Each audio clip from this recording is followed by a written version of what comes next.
Amém? Estamos aqui mais uma vez para ministrar a palavra do Senhor em cima do livro de Efésios e para isso nós queremos fazer uma oração.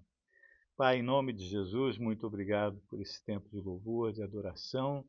E agora queremos, Pai, ouvir o que a Tua palavra diz, inspirada, iluminada pelo Espírito Santo. Fala ao nosso coração, pois declaramos a nossa dependência de Ti e que tudo redunde em honra, louvor e glória ao nome santo do Senhor. Amém. Graças a Deus. Como a gente tem estudado o livro de Efésios, hoje nós vamos nos ater a dois versículos, a três versículos, versículo 9, 10, 11 e 12, quatro versículos, né? Na sequência daquilo que nós estamos estudando. Começando então no verso 9, diz assim: desvendando-nos o mistério da sua vontade, segundo o seu beneplácito, que propusera em Cristo, de fazer convergir nele, na dispensação da plenitude dos tempos, todas as coisas, tanto as do céu como as da terra. Nele digo, no qual também fomos feito herança, predestinados, segundo o propósito daquele que faz todas as coisas conforme o conselho da sua vontade, a fim de sermos para louvor da sua glória, nós os que de antemão esperamos em Cristo. Amém. O título que nós temos colocado nesse trecho é o mistério revelado. Já destacamos anteriormente, né, que esse trecho todo, dos versos 3 ao 14, tem várias colocações de vários comentaristas, cada uma mais interessante e verdadeira. E eu estava pensando também num colar de pérolas, né, que na medida que você vai pegando uma daquelas pérolas, é como cada versículo, né, você vai descobrindo que há tremendas preciosidades, riquezas, revelações sem tamanho, né, que vão sendo adicionadas. Paulo estava cheio, né, da graça de Deus, cheio da iluminação do Espírito Santo, então ele se empolga, né, tanto que do ponto de vista, já disse isso anteriormente, do ponto de vista literário, para muita gente, Paulo quebra alguns princípios, mas a gente percebe aqui que havia unção, evidentemente, iluminação, inspiração do Espírito, e esse registro ele vem para nós exatamente para nos dar uma compreensão da grandeza da obra de Jesus ali no Calvário em nosso favor. E esse texto é tremendamente rico, esse trecho que nós vamos estar compartilhando, né? Então, há quatro destaques que eu quero fazer nesse trecho. O primeiro, verso 9, vai dizer aqui: desvendando-nos o mistério da sua vontade. O que é mistério, né? A palavra em si, mysterion, né, no grego, em princípio fala de um mistério ou uma doutrina secreta. Esse é o termo mais usual. Mas no contexto bíblico, especialmente na linguagem do apóstolo Paulo, esse mistério, embora ele seja um segredo, mas não é um segredo inatingível.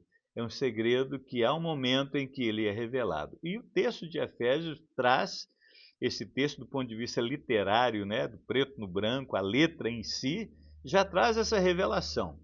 Mas eu pensando na oração do apóstolo Paulo, lá no mesmo capítulo 1, na segunda parte, quando Paulo faz uma oração tremenda, quando ele diz assim: eu oro para que Deus abra os olhos do vosso entendimento, abra os olhos do vosso coração, para que vocês possam compreender. Embora esteja escrito aqui de maneira clara, do ponto de vista natural, eu creio que há coisas mais profundas atrás dessas letras. E para isso eu preciso da revelação. Aliás, todo o conteúdo da palavra de Deus requer revelação. E para que eu tenha revelação, há algumas coisas que são necessárias. Primeiro, eu preciso nascer de novo. Aquele que nasceu de novo, ele realmente já tem o selo do Espírito, ele já tem a vida de Deus, então ele está mais propício a compreender as grandezas de Deus. Quando ele é novo convertido, ele percebe grandes coisas, não compreende na íntegra, mas na medida que ele vai lendo a palavra de Deus, que ele vai ouvindo a palavra, as ministrações fundamentadas na palavra de Deus, e na medida que ele vai desempenhando também a sua vida de oração, de comunhão com Deus, de comunhão uns com os outros, a vida na igreja, porque a igreja é essencial, embora nos dias de hoje muita gente está desgostoso da igreja, mas a igreja é essencial. A igreja não é instituição humana. A igreja, diz a Bíblia, que é o corpo de Cristo, ela é essencial, ela é importante. Eu não posso confundir a igreja com a instituição. A instituição agasalha a igreja. E a instituição acaba sendo necessária, né, porque nós precisamos de prestar conta à sociedade. E outra coisa, a igreja, do ponto de vista espiritual, ela é invisível, só percebe a grandeza da igreja, essa verdade que diz Paulo, né, que ela é o corpo de Cristo, quem nasceu de novo, quem tem uma experiência real com Deus. Então ela tem a noção, a percepção da igreja, mesmo ela sendo invisível do ponto de vista natural. Mas aquele que está lá fora, que ainda não conhece a Deus, ele não tem a percepção da igreja invisível. Então ele precisa da igreja visível, porque ela é o veículo pelo qual ele, em algum momento da sua vida, através, evidentemente, da evangelização, ele vai se ater, né, à verdade bíblica através da instituição.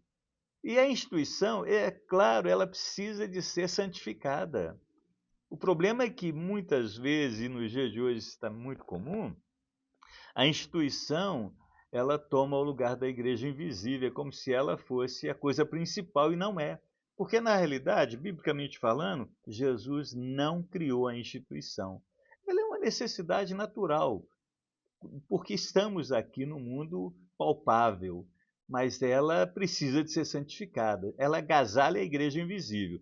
Então, na medida que a igreja invisível vive uma vida de santidade, ela santifica a instituição. E a instituição, mesmo sendo humana, ela, de alguma forma, ela se transforma num canal, num veículo de apresentar aquilo que é invisível. E o mistério é revelado nesse contexto. Eu preciso da revelação do Espírito Santo. Então, do ponto de vista do apóstolo Paulo, das Escrituras, especialmente no Novo Testamento, mistério é algo que Deus deseja ardentemente revelar. Ou seja, a revelação divina, ela se torna cognoscível. O que significa isso? Passível de ser conhecida. Não é algo incognoscível. Não é algo escondido que jamais vai ser conhecido, né? É o que se conhece mediante a revelação. Então eu te convido a receber de Deus a revelação, a orar, como Paulo orou pelos Efésios. Pai, eu oro para que eles tenham entendimento, eu oro para que lhes seja revelado, eu oro para que eles tenham luz, eu oro para que os olhos do coração deles sejam abertos.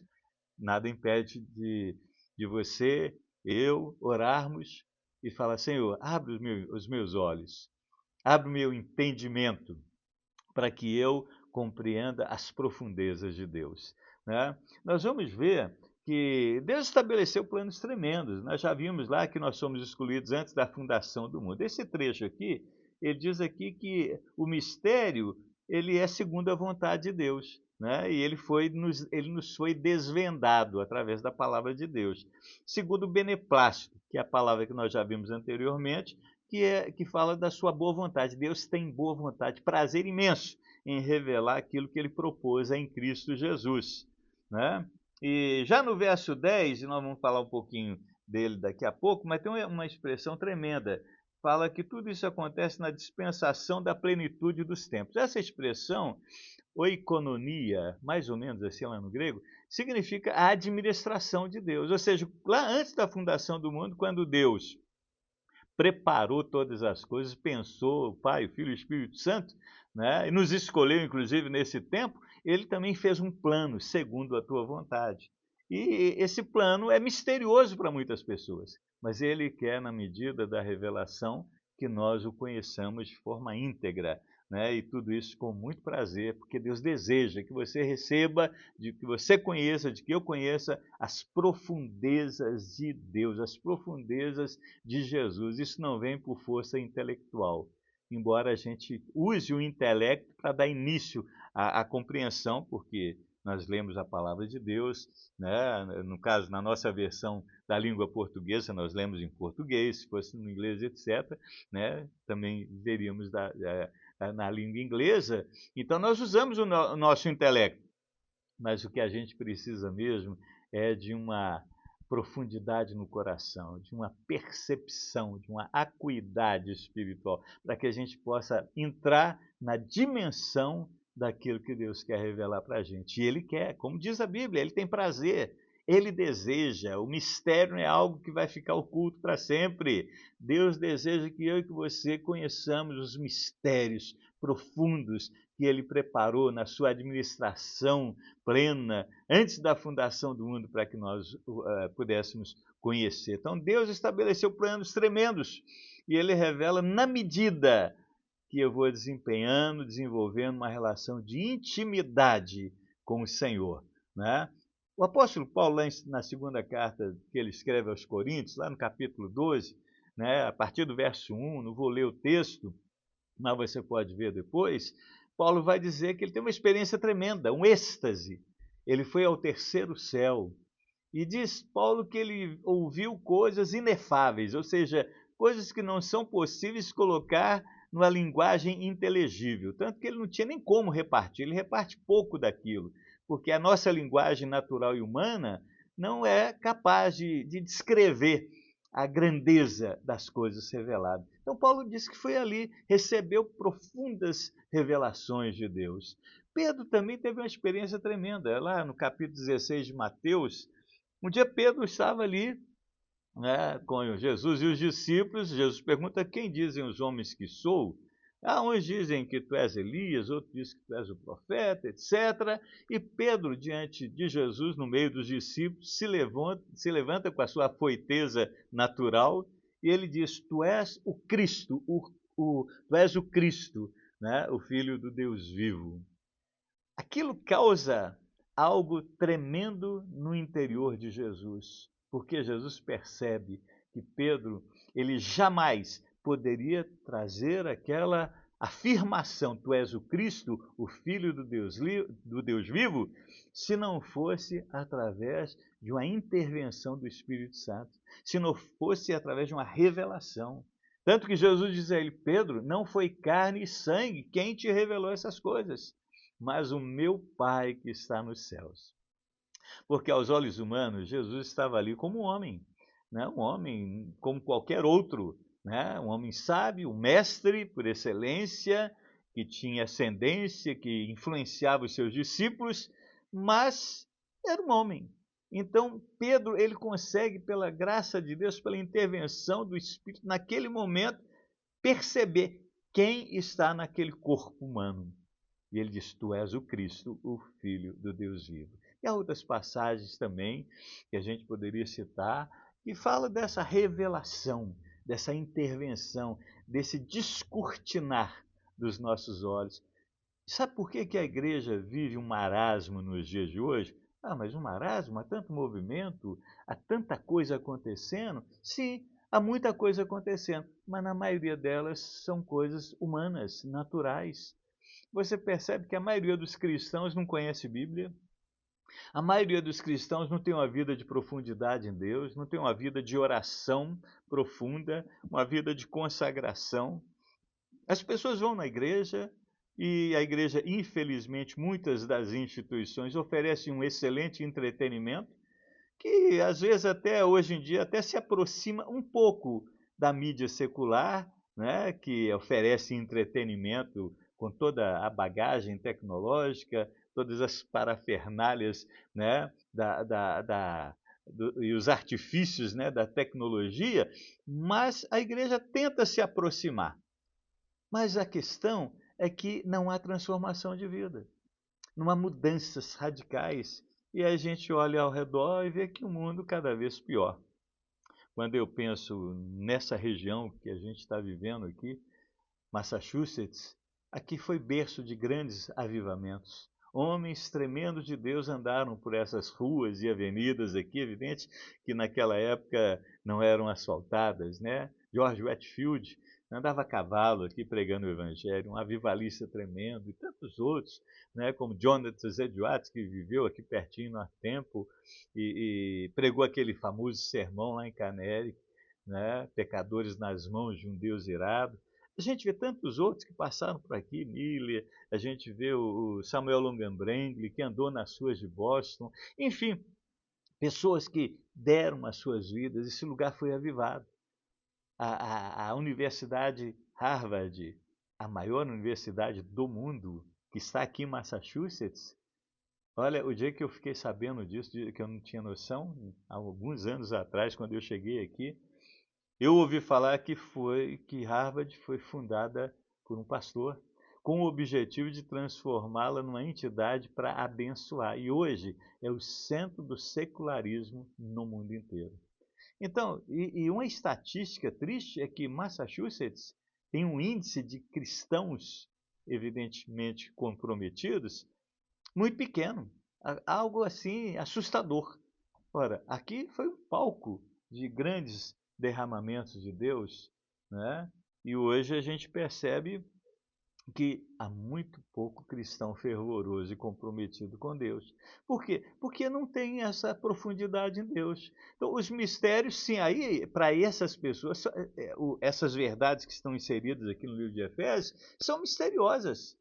As pessoas olham isso aqui, lê isso aqui e não quer nem ler mais. Ah, eu não entendo essa coisa. Entra num ouvido, sai no outro. Porque eu não consigo perceber. O que Paulo está querendo dizer com tudo isso aí?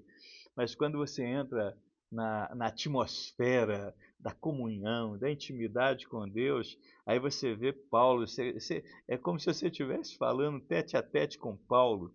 Aí você começa a perceber que essa linguagem, o preto no branco, ela é revelada. Aí você começa a entender o que está atrás dessas letras. É por isso que Paulo mesmo vai dizer lá em Coríntios, né, que a letra mata, mas o Espírito é que vivifica. E o próprio Jesus também disse isso. As palavras que eu vos digo são Espírito e são vida. Eu preciso de estar na sintonia com o Espírito Santo, porque assim eu conheço os mistérios de Deus, que são acessíveis. E afirmo de novo, Deus tem imenso prazer. Esse é o beneplácito que Paulo diz aqui. O beneplácito que ele propusera em Cristo, o desejo ardente, o prazer ardente de revelar estas verdades. E Paulo vai na sequência, então, nesse descortinar dessas verdades do capítulo 3 ao 14, no verso 10, ele vai dizer que esse mistério, né, que ele revela, que ele desvenda, ele começa no verso 10 dizendo que é o mistério de fazer convergir nele, aí sim na dispensação da plenitude dos tempos, segundo a sua administração eterna, né, todas as coisas, tanto as dos céus como as da terra. Todas as coisas convergidas a Cristo Jesus. Todas as coisas. 1 Coríntios, no capítulo 12, eu queria só voltar um pouquinho aqui e ler mesmo o texto, né? 1 Coríntios, capítulo 12, lá no verso 13. O apóstolo Paulo vai dizer o seguinte: pois em um só Espírito todos nós fomos batizados em um corpo, quer judeus, quer gregos, quer escravos, quer livres, e a todos nós foi dado beber de um só Espírito. A queda de Adão proporcionou uma desordem total entre os homens. E não só uma desordem entre os homens, uma desordem na natureza, uma desordem em todo o universo, uma desordem ecológica.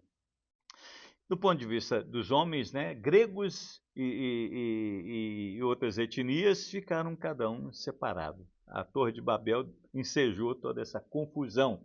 Então, cada um ficou no seu canto, né? Então, o grande propósito, e o que faz parte desse mistério, segundo a administração eterna de Deus, é que todos os homens sejam convergidos a Cristo. É lógico que isso vai acontecer mediante a salvação, mediante a conversão, mediante o novo nascimento, mediante a obra vicária de Jesus na cruz do Calvário, que morreu no nosso lugar, derramou seu sangue santo para que Deus pudesse nos perdoar e as portas dos céus fossem escancaradas e o véu que nos escondia dessas coisas eternas fosse rasgado, foi rasgado logo após a morte de Jesus, o véu se rasgou de cima embaixo, né? Então, e o grande propósito de Deus nesse tempo era que todos fossem convergidos a Cristo, todos fossem unidos a Cristo. Esse é o grande mistério de Deus aqui, gentios e judeus. Antes da vinda de Cristo, os judeus eram o povo escolhido de Deus, ainda é. Só que não se admitia que nenhum outro povo ou nenhum outros povos fizessem parte do projeto de Deus. Somente os judeus tinham esse entendimento.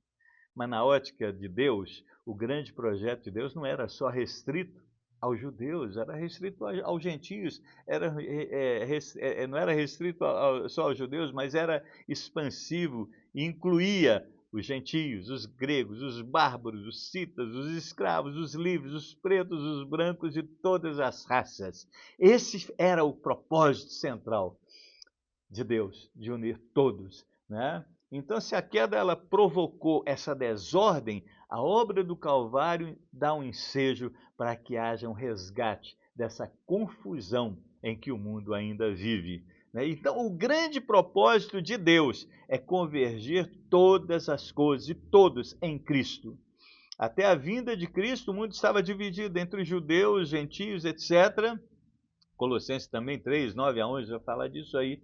Mas em Cristo todos são unidos. Então você pode ver hoje, isso é uma coisa tremenda, né? A gente está, infelizmente, presenciando aí, ouvindo na mídia o tempo todo sobre as guerras que estão acontecendo nos dias de hoje. E vamos pensar na guerra lá entre Israel e o Hamas. Você imagina um cidadão lá que está inserido mesmo que seja um movimento terrorista, mas não é uma nação reconhecida, mas é um grupo chamado Hamas. Mas é possível, e creio que existam, cristãos entre eles. Imagina um cristão que faz parte do Hamas. Não faz parte do terrorismo, não faz parte do movimento contra Israel, mas ele, por alguma razão, foi alcançado pela misericórdia de Deus. Você vai ver esse sujeito do Hamas encontrando com um judeu que também teve uma experiência real de novo nascimento. E há muitos judeus convertidos. Então você vai perceber que, mesmo diante dessa guerra, dessa separação, um sujeito, cidadão do Hamas, com um cidadão de Israel, podem ter comunhão verdadeira e profunda. A parede de separação é rompida. Efésios 2, 3 vai falar disso aí, especialmente o 2. A parede de separação foi rompida.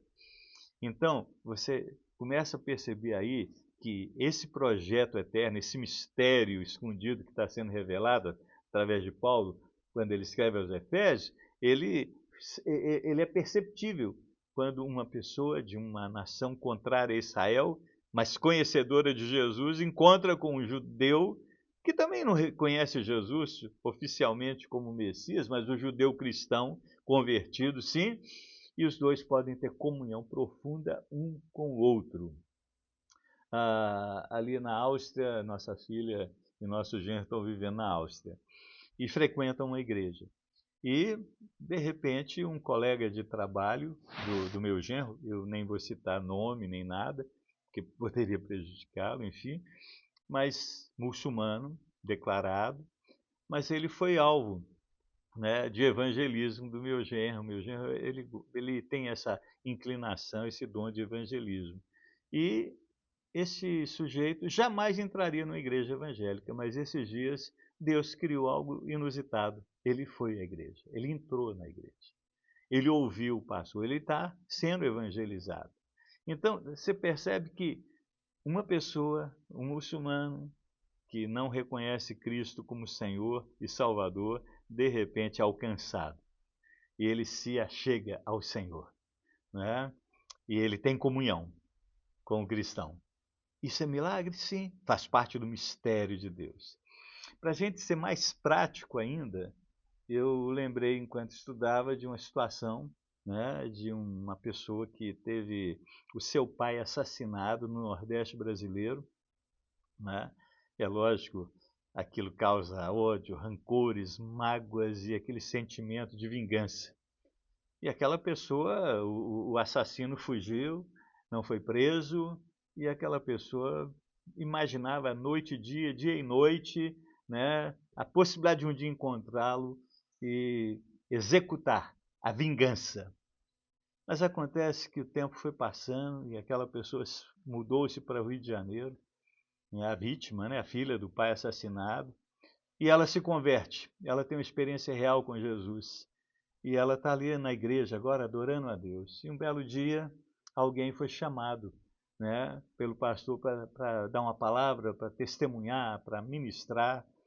E aquele sujeito chega e ministra a palavra de Deus. E quando ele vai ao púlpito, aquela mulher, filha daquele pai assassinado, ela percebe que aquele que estava ali era o assassino do seu pai. Termina o culto e quando aquele movimento de cumprimento lá ali na saída da igreja, ela se dirige a ele e ele a reconhece e eles olham um para o outro. E sabe o que acontece? Havia lágrimas, mas em vez de rancores, mágoas, porque aí nesse tempo ela convertida já orava e já tinha liberado perdão, porque esse é um papel que o Espírito Santo faz no coração do cristão, né? Ele rompe mágoas, rancores e ódios essa atitude de vingança já tinha caído por terra. E quando ela olha para aquele homem, as lágrimas correm nos seus olhos e aquele homem a reconhece também. E ali eles puderam abraçar. E aí ele teve a oportunidade de pedir perdão, né, e de confessar, porque ele não tinha tido a chance de fazer isso também. Havia uma conversão genuína em ambos. Esse é o poder do Evangelho. O Evangelho faz coisas tremendas. O Evangelho verdadeiro. Ele ultrapassa, né, todo o secularismo inserido na igreja dos dias de hoje. Né, essa formalidade que não causa esse tipo de reação, mas o Evangelho causa. Paulo diz que o Evangelho é o poder de Deus para a salvação de todo aquele que crê. Isso faz parte dessa convergência. Deus, o propósito, o mistério de Deus é que todas as coisas vão convergir em Cristo na dispensação da plenitude dos tempos. Esse é o grande projeto de Deus. Todas as coisas, e ele diz, tanto do céu como as da terra, porque aí isso aqui é algo escatológico também. O livro de Romanos, capítulo 8, fala que a natureza geme e suporta angústias, e a gente está percebendo isso. Há uma confusão na natureza, há transtornos na natureza, né?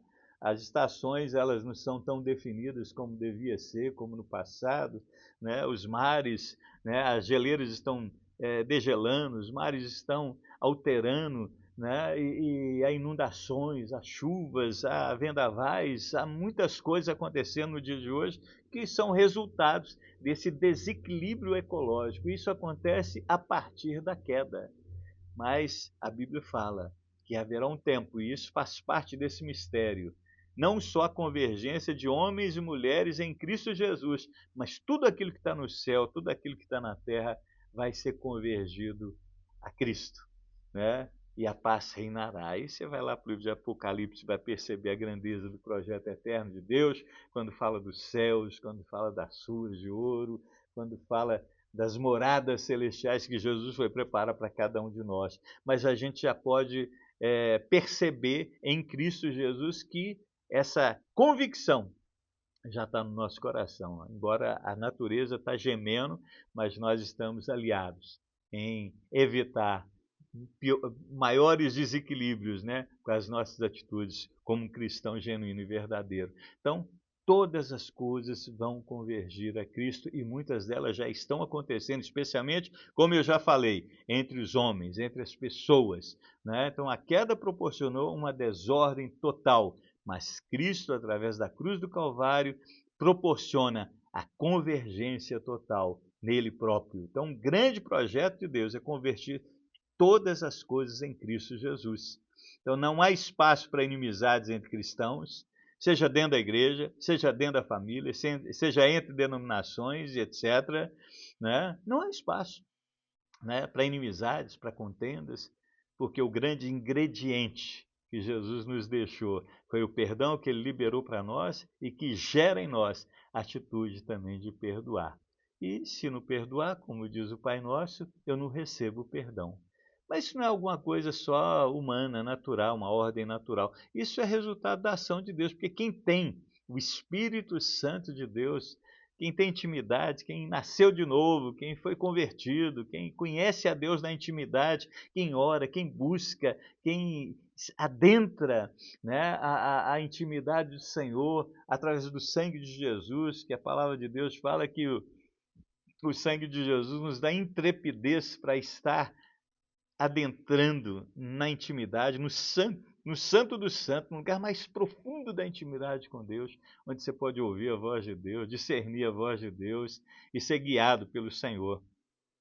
Tantas coisas acontecem que, do ponto de vista humano, é assim, difícil de compreender. Nós estamos plantando uma igreja aqui em e não é fácil. A gente não tem percebido respostas imediatas daqueles que a gente tem convidado, falado, divulgado. E a tendência humana é ficar frustrado. Mas quando a gente entra na presença do Senhor e percebe que o Senhor, né, tem nos dado a convicção de que Ele vai fazer coisa grande nesse lugar, nessa cidade, nesse estado, nesse país, então nós não vamos olhar para as circunstâncias, como o nosso querido Abacuque experimentou, né? No seu livro ele descreve, ainda que a figueira não floresça, ainda que não haja fruto na vide, ainda que o fruto da oliveira minta, ainda que não haja gado, né, nos currais, todavia eu me alegrarei no Senhor, né, porque Ele vai me fazer andar nas minhas alturas. Então eu vou ser como águia, eu vou andar acima das circunstâncias. Então, como diz o cântico, não olhe circunstâncias, olhe para o Senhor. É o que nós estamos fazendo, é o que eu te convido a fazer.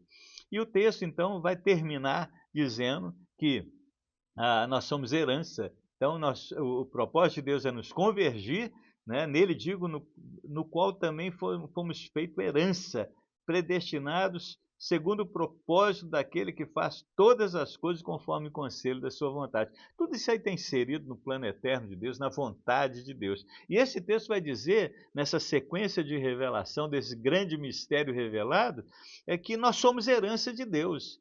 E eu tenho estudado esse texto, a predominância é que nós temos uma herança em Deus, mas há grande possibilidade do texto estar nos dizendo, e aí quando você entra no contexto bíblico e você aprende que nós somos o povo peculiar de Deus, Israel era e hoje a igreja ela foi incluída nesse projeto eterno, nós somos o povo peculiar de Deus, nós somos a nação santa, diz Pedro, capítulo 2, verso 9, nós somos o povo de propriedade exclusiva de Deus, nós estamos aqui para manifestar as virtudes daquele que nos chamou, então nós somos a herança de Deus.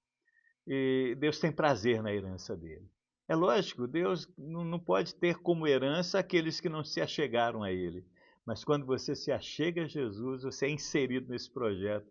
Você passa a ser herança de Deus. Esse é o grande mistério de Deus, a fim de sermos, nele digo, no qual fomos também feito herança. Em Cristo Jesus, somos herança de Deus.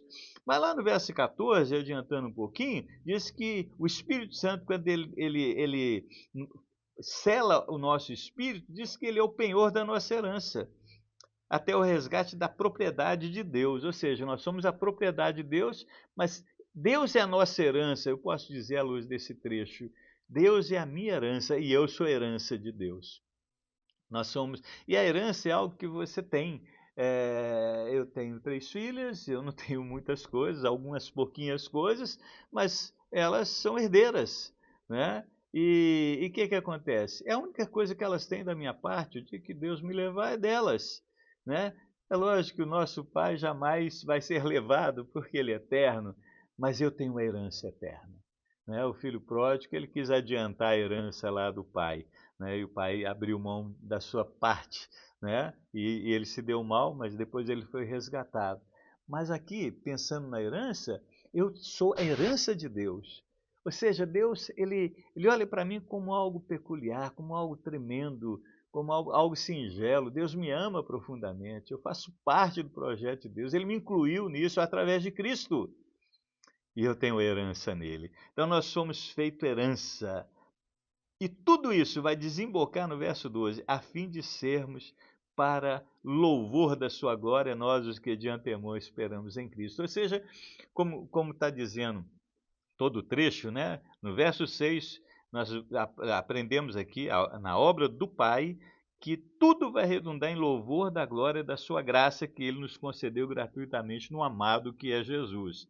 Do 7 ao 12 vai dizer, vai apresentar a obra do Filho e vai terminar aqui no verso 12, a fim de sermos para o louvor da sua glória, nós os que de antemão esperamos em Cristo. E o verso 14, né, do 12 ao 14, vai falar da obra do Espírito, também vai dizer, o qual é o penhor da nossa herança até o resgate da sua propriedade, em louvor da sua glória. Ou seja, o grande mistério de Deus, o que está por trás, é que nós sejamos incluídos nessa dinâmica do louvor a Deus. Nós fazemos parte.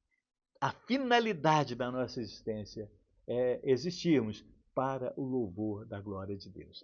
Do ponto de vista prático, não importa o que eu faça, na vida secular, na minha relação familiar, na minha relação com meus filhos, na minha relação com meus colegas, na relação com o meu ministério, na minha relação com a igreja, na minha relação com o mundo secular, na minha relação com o lazer, todas as áreas da minha vida, se eu estou vivendo em Cristo Jesus, eu estou convergido nele, eu compreendo a grandeza do seu mistério, que é me inserir conforme a sua administração eterna nesse projeto eterno, né? E tudo vai desembocar nisso. Eu preciso viver, entender, e preciso viver, que eu só estou aqui com uma finalidade, viver para o louvor da glória de Deus.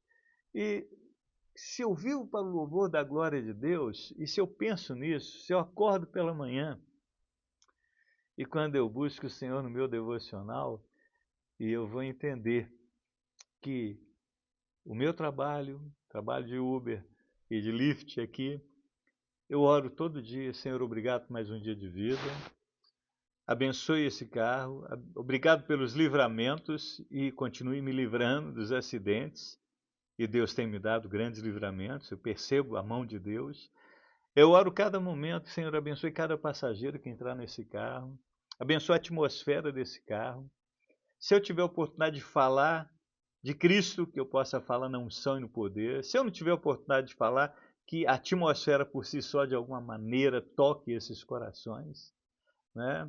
Onde que eu estiver caminhando, vivendo, andando, eu preciso de viver para a glória de Deus. Preciso ser obediente ao projeto eterno de Deus, porque eu sou inserido nesse projeto. Eu estou convergido a Cristo. Eu estou ligado a Ele e Ele está ligado a mim. Então, que Deus possa te abençoar, que você tenha uma semana abençoada e que você venha discernir, né, que há um mistério a ser revelado. E você, se não entende a dimensão, a grandeza desse projeto eterno de Deus, desse mistério que é um mistério secreto para aqueles que não conhecem e não andam com Deus. Mas se você anda com Deus, eu te recomendo, clame ao Senhor. Senhor, abre os meus olhos. Abre os olhos do meu coração. Eu quero entender mais. Eu quero compreender a grandeza. E eu quero viver nessa dimensão para o louvor da glória de Deus. Deus te abençoe. Tenha uma semana abençoada. Em nome de Jesus. Amém.